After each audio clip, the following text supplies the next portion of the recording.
Alrighty, we already know why you're here. You're probably a Hollow Knight fanatic who's currently obsessing over Silksong and now trying to infest your tabletop RPG things with Hollow Knight. Well, it turns out there's already a system you can play pretend with, except now it's all bugs instead of humans. The system is rather bizarre due to the fact that you only need one type of dice, the humble D6. Yes, the dice you play Monopoly with. You will, however, need a massive pile of the math rocks. You see, the system has checks like any other tabletop RPG. These, however, are entirely based on the number of d6s you roll. A simple check would be to roll a certain number of dice based on your stats, and for every d6 that lands on a 5 or a 6, you get closer to your success. Surprise! All you need to determine the number of dice you roll. I was getting to that, you impatient fool. You all want to interrupt me. Finish what I was going to say? Well, slow your roll, because I'm not going to get predicted like a Part 2 JoJo villain. Anyway, as I stated before, the number of dice you roll is entirely based on how high your stats are. But what are these stats? Well, there are quite a few. There's Might, which shows how strong and how hard you hit. There's Shell, which is how chunky and thick you are. There's Grace, which is how dexterous and precise you are. There's Insight, which is how intelligent and wise you are. And finally, there is Cute and Spook, which are exactly what they say on the tin. These all come together to make your character. But where do you write all that down? Boom! Character sheet! Now I know this looks intimidating, but it's mostly a non-issue. First and foremost, we must determine how big your bug is. You get 3 choices, small, medium, and large. Yes, itty bitty is an option, but that's getting ahead of ourselves. Small gets a bonus to grace and speed, needing the lowest amount of food, but they also get a nerf to might. Medium bugs are completely average and boring, with basic stats across the board.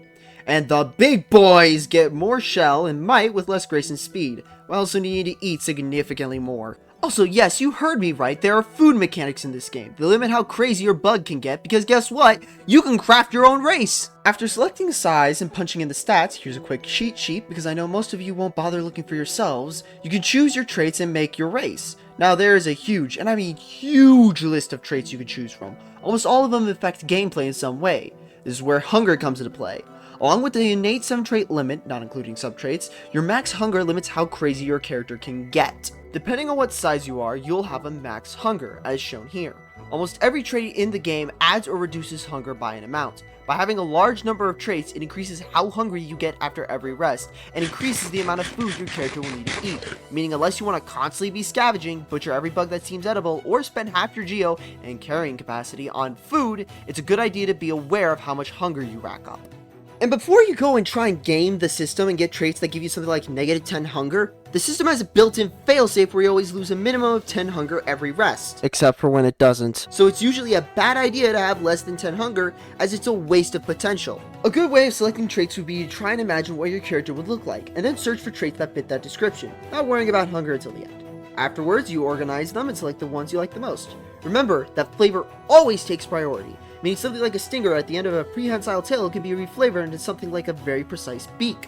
And presto, you got yourself a race. After selecting traits, you then select the class, which are called paths in this system. There are quite a few to choose from. They function a lot less like classes and more like a conglomerate of abilities loosely tied to a theme. Every path is remarkably simple because multi-classing is highly encouraged. So by milestone 3, you end up with a creature casting soul missiles, flinging around heals, all the while swinging around a giant club everywhere.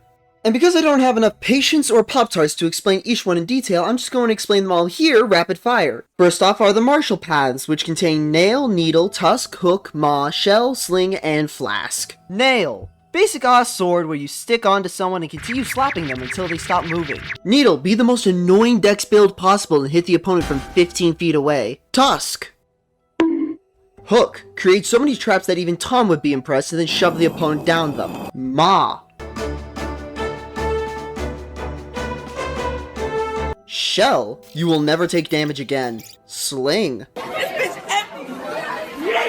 And finally, Flask. Constantly blow people up and leave poison everywhere while listening to that one part of Freebird. Next are the Mystic Paths. These are magic shenanigan classes, each one with their own unique spell lists. These paths are Spire, Cloak, Dream, Nightmare, Bloom, Thorn, and Dust. Spire. Hey, so we heard you like soul in your soul, so we put more soul in your soul so you can soul harder. Cloak. It's ninja time. Dream. Know everything about a person and then impersonate them. Nightmare. Become the Tumblr sexy man and terrify your opponents. Bloom. Green path personified. Thorn. Bile water personified. Dust. Each of these paths have special abilities and spells dedicated to them. However, you require resources known as soul and stamina to use them. Your next line is, but how much stamina and soul do I have by default? Internet! And how much stamina do I have by default? By default, you'll have 3 stamina and 3 soul, and you gain 1 extra soul or stamina depending on how many ranks in a path you get. 1 stamina per martial rank and 1 soul per mystic path rank. Now, the number of spells and abilities you start with vary from DM to DM, but on average you can have around 3 techniques at the start. However, you can only have a limited number of abilities available at all times, that being the amount of insight you have. After all of that, you can get a weapon and some armor. How large and heavy the weapon and armor can be will be limited by your load, which is equal to your might. Each weapon, shield, and armor has a certain amount of bulk to it. And if your might doesn't equal your bulk, you get over encumbered, which causes you to roll 1 less dice for every point over, and it costs 1 extra stamina to do anything.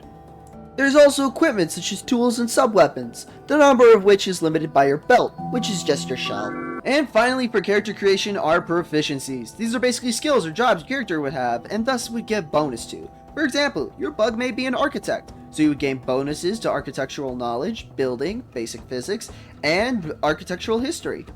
You would gain proficiency rank every time you would rank up in a path, which can be used to learn an extra job or increase your rank in an already existing job, giving you more extra dice rolls on these checks. At max, it can be rank 3, same with paths. Congratulations, you created a character, and now you can play in the Funny Buggy role-playing game. But how does one play the Funny Buggy role-playing game? Outside of combat, there are 2 things you need to pay attention to outside of role-playing in the role-playing game, the game for role-playing, where you role-play with your friends. That being checks, which I explained before in the beginning of it all, and hunger. The way hunger functions is that you have a belly that can be filled up to a certain amount. Once you rest, you lose belly equal to the maximum amount of belly. If your belly gets too empty, you die, so it's always a good idea to be well fed. Now for combat, which gets significantly more complicated.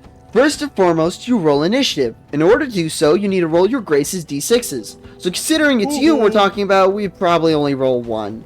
After adding up all the values across the d6s, you end up with your initiative. Now, attacking and defending in this game is a little odd. When you attack with a melee weapon, you first spend 1 stamina, then roll your might as d6s, except for when you don't, plus the quality of your weapon, plus every extra stamina spent. For every success, you put the enemy in danger. Then the enemy may spend stamina to roll to dodge with grace, or parry with might. For every success they roll, they lower the number of successes you have by 1. For every extra success you do, you deal 1 extra damage, up to double the base weapon damage. You may, however, want to hit even harder and bonk the opponent to Kingdom Come, or make absolutely sure an attack doesn't hit you. For that, you can spend extra stamina to increase the dice by 1, which results in you being able to do less things such as defending against opponents. Finally, when all else fails, you can soak up extra damage using your shell. By making a soak check by using your shell and your armor, you reduce damage dealt to you by the amount of successes. I know your tiny brain is looking a lot like Bochi right now, so let's give an example. Let's say you're getting attacked by a quality 1 needle by an attacker with 3 might and spending 2 stamina. They'll roll 6d6 against you, and get 3 successful checks. You then roll a parry using might or dodge using grace. Let's say parry for this example and that you have 3 might. You would roll 3d6 for the parry. Let's say you get 1 success. So then you'll be taking 4 damage. You will then use your shell, let's say it would be 3, to soak up the damage. You roll 3d6 and count the number of successes, and reduce the damage by that much.